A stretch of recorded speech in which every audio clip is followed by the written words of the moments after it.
ಕೇವಲ ದೀನದಯಾಳ್ ಉಪಾಧ್ಯಾಯರ ಜೀವನದ ಉದ್ದಗಲಕ್ಕೂ ಕೇವಲ ಕಷ್ಟನೇ ನೋಡಿದವರು. ಅವರು ಯಾವತ್ತು ಸುಖದ ಸುಪ್ಪತ್ತಿಗೆಯಲ್ಲಿ ಅವರು ಇರಲೇ ಇಲ್ಲ. ಹುಟ್ಟಿದ 6-7 ವರ್ಷದಲ್ಲಿ ಅಪ್ಪನನ್ನು ಕಳ್ಕೊಳ್ತಾರೆ. 7-8-10 ವರ್ಷ ಆಗುವಾಗ ತಾಯಿಯನ್ನು ಕಳ್ಕೊಳ್ತಾರೆ. ಒಬ್ಬ ತಮ್ಮ ಇರ್ತಾನೆ, ಸ್ವಲ್ಪ ದಿನ ಹೋದ್ರೆ ತಮ್ಮನ್ನು ಕಳ್ಕೊಳ್ತಾರೆ. ಅಜ್ಜನ ಆಶ್ರಯದಲ್ಲಿರ್ತಾರೆ.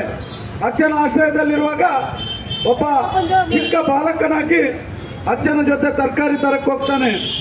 ಆವತ್ತಿನ ಆಣೆಗಳು ಅಂದ್ರೆ ನಾವೇನು ಇವತ್ತು ಕಾಯಿನ್ ಅಂತೇವ, ಅವತ್ತು ಅವರ ಜೇಬಲ್ಲಿ 5 ಕಾಯಿನ್ಗಳಿತ್ತಂತೆ.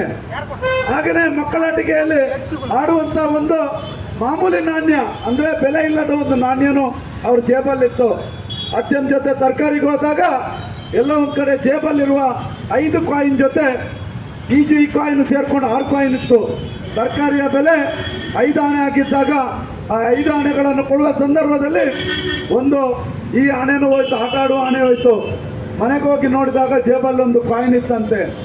ಆವಾಗಲೇ ಅಷ್ಟು ಚಿಕ್ಕ ಬಾಲಕ, ಅಂತ ಒಂದು ಬುದ್ಧಿವಂತ ಬಾಲಕ ಅಜ್ಜನ ಹತ್ರ ಹೇಳ್ತಾರಂತೆ, ಅಜ್ಜ ಒಂದು ಅಚಾತುರ್ಯ ಆಗಿದೆ, ನನ್ನ ಜೇಬಲ್ಲಿದ್ದ ಒಂದು ಬೆಲೆ ಇಲ್ಲದ ನಾಣ್ಯವನ್ನು ನಾನು ಅಲ್ಲಿ ಕೊಟ್ಟು ಬಿಟ್ಟಿದ್ದೇನೆ. ಆದ್ರಿಂದಾಗಿ ಆ ತಾಯಿ ಹತ್ರ ಹೋಗಿ ನಾನು ಆಣೆನ ವಾಪಸ್ ತಗೊಂಡ್ಬರ್ತೇನೆ ಅಂತ ಅಜ್ಜ ಬೇಡ ಅಂದ್ರು. ಈ ಒಬ್ಬ ಬಾಲಕ ದೀನದಯಾಳ್ ಉಪಾಧ್ಯಾಯ ಆವತ್ತು ಹೋಗಿ ಅಜ್ಜನ ಕೈಯಲ್ಲಿ ಬೇಡ ಅಂದ್ರು ಒಪ್ಪದೆ ಆ ತಾಯಿ ಹತ್ರ ಹೋಗ್ತಾನಂತೆ. ಆ ತಾಯಿ ಹೇಳ್ತಾಳೆ, ಇಲ್ಲಪ್ಪ ತುಂಬಾ ನಾಣ್ಯಗಳ ಜೊತೆ ಮಿಕ್ಸ್ ಆಗಿದೆ, ಪರವಾಗಿಲ್ಲ ಬಿಡು ಅಂದ್ರೆ, ಇಲ್ಲಮ್ಮ ನಾನು ತಪ್ಪು ಮಾಡಿದ್ದೇನೆ, ಅದು ನನ್ನ ಆಟ ಆಡುವ ನಾಣ್ಯ.